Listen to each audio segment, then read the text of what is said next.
NEET का मामला हुआ, आपको भी पता होगा, आपने भी कई मुद्दे उठाए, मैंने देखा।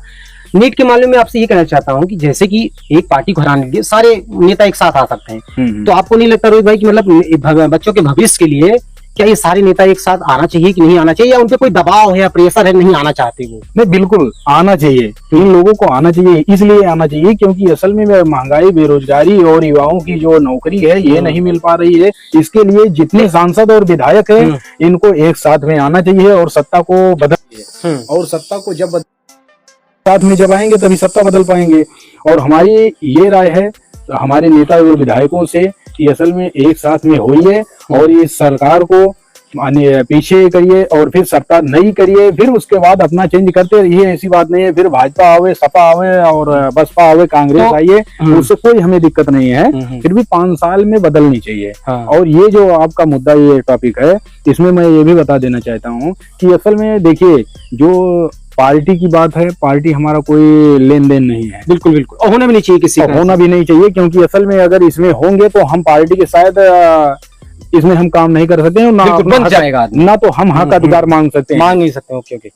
तो जैसे रोहित भाई, जैसे युवा की बात करें, अगर मैं अपना ये काम छोड़ के मैं एक युवा के प्रति आऊं, तो मैंने भी एक वीडियो बनाया था। एक वीडियो मैंने बोला था कि विपक्ष को जो है एक साथ आना चाहिए।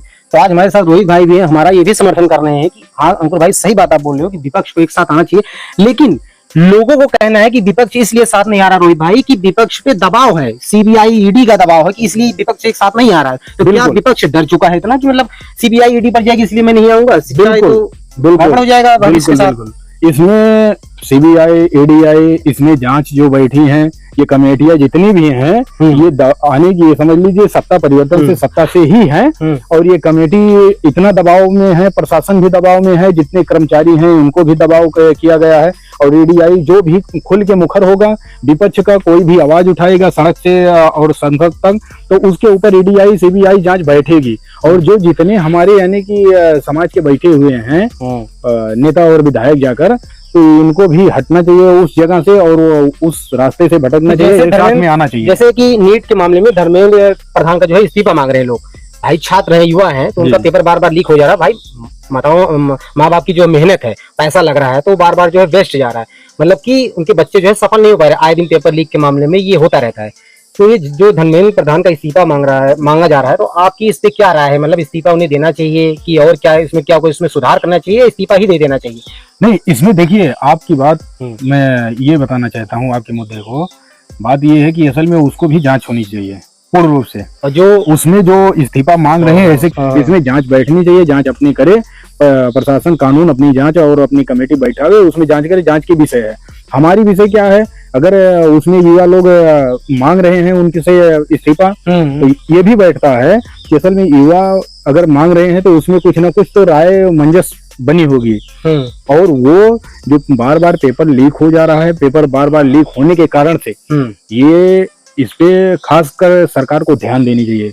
बिल्कुल, मैं भी उत्तर प्रदेश और आने की भारत देश को भी, केंद्र और प्रदेश को, दोनों को मिलकर काम करना चाहिए, जांच बिठानी चाहिए, उनपे सख्त सख्त जो है कार्रवाई होनी चाहिए। युवाओं का भी भविष्य खराब हो रहा है। बिल्कुल बिल्कुल। और रोहित भाई से आज मैं एक सवाल और पूछना चाहूंगा कि जो बात लोग करते हैं कि आज हमारा जो है देश विश्व गुरु बनने जा रहा है और बहुत सारी चीजें हैं, डेवलपमेंट हो रही है, लेकिन जब तक एक गांव का विकास नहीं होता है, तब तक उस राज्य, उस देश विकास नहीं होता है।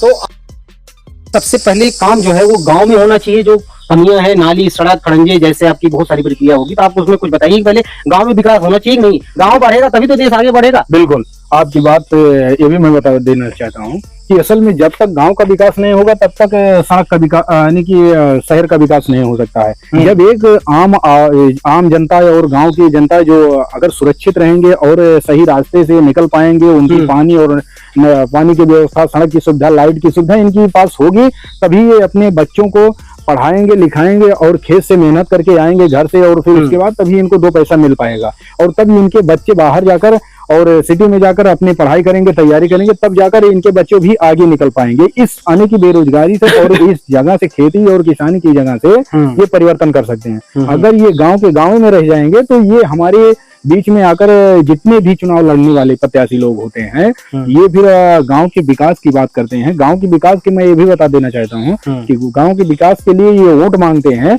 और गांव का विनाश करते हैं। ये लिए विनाश करते हैं सड़क और पानी की सुविधा लेकर और बिजली का सुविधा लेकर ये अपनी आवाज को मुखर करते हैं और ये चुनाव लड़ते हैं और ये जीत जाते हैं और चुनाव जीत जाते हैं। और ये चुनाव जीतने के बाद दिखाई नहीं देते फिर इनकी लग्जरियां चलने लगती हैं। इनकी लग्जरियां चलने लगने के बाद ये अपने जहां मेन रोड होगा वो जाकर वहां जमीन खरीदेंगे और उसी रास्ते से इनका आना जाना शुरू हो जाएगा। मतलब पहले अपना देखते हैं, इसके बाद जो कुछ बचता है फिर वो गांव के प्रति जो है वो लगाते हैं।